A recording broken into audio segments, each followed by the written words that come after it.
Hey everyone, welcome to Epic Drama World. Today we are diving into the 10th episode of The Best Thing, a story filled with love, romance, medical, and drama.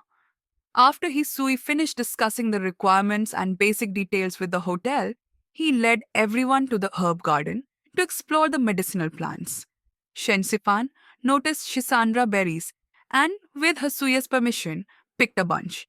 She then lied to Susyangya and Lin Yishen, claiming they were delicious. Li Jie initially wanted to stop her, but Hisuya found it amusing. That was until Shu Shangya realized she had been tricked and cried out in frustration. Back inside the plantation base, Shu Shangya took the initiative to chat and joke with Li Ji, catching Lin Yishen's attention. Noticing Lin Yishen's unhappy expression, Shen Sifan found an excuse to send Li Jie away. However, Shu Shangya persisted, even exchanging WeChat contacts with Li Ji, making the situation incredibly awkward. Because of this, Shen Shifan moved to the site to examine medicinal materials, intending to gather ingredients for sachets. Hisuye took the initiative to introduce the herbs to her and even led her outside to identify more medicinal plants. When she smelled agarwood, Shen Sifan found the scent familiar.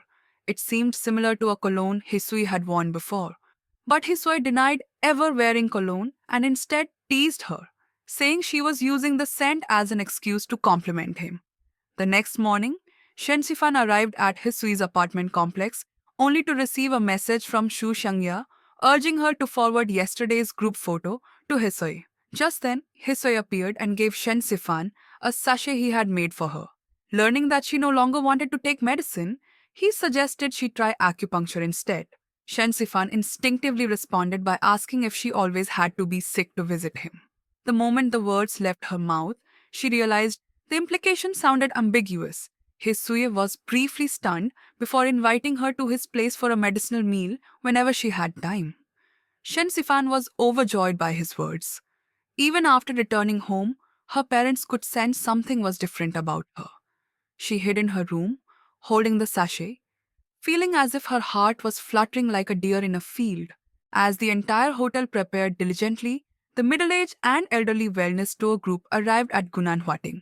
Shen Shifan, Sushangya, Lin Yishen, and others introduced the guests to the prepared medicinal meals and the sachets placed in their rooms. Although the elderly guests had many diverse and complicated requests, leaving the hotel staff overwhelmed, the traditional medicine based meals and attentive service received unanimous praise. Meanwhile, Jauzer underwent another round of chemotherapy. With the assistance of herbal treatments, the side effects were significantly reduced. As a reward, Hesui gave Jauzer the Transformers toy. Upon learning about Hesui and Shensifan's situation, Jauzer felt a little disappointed. He had been hoping to match Hesui with his mother. However, realizing that he was growing up and couldn't force others, he maturely chose to give them his blessing. After all, he had already accepted a gift from Hesui.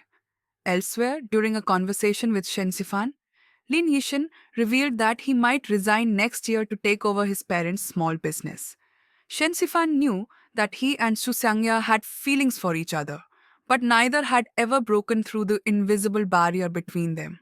Lin Yishen asked Shensifan if, after so much time had passed, there was still a chance between him and Susangya.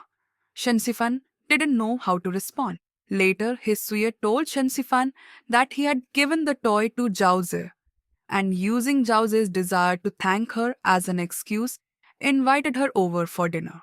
Seeing how happy she looked while texting, Li Jai couldn't help but remark that the last time he saw her, this cheerful was back in their university days. After work, Shen Sifan took the initiative to visit Hisue's home. She shared with him how the elderly guests were so full of energy that even she, as a young person, struggled to keep up. As they talked, she suddenly noticed the metal ring on Asuya's keychain.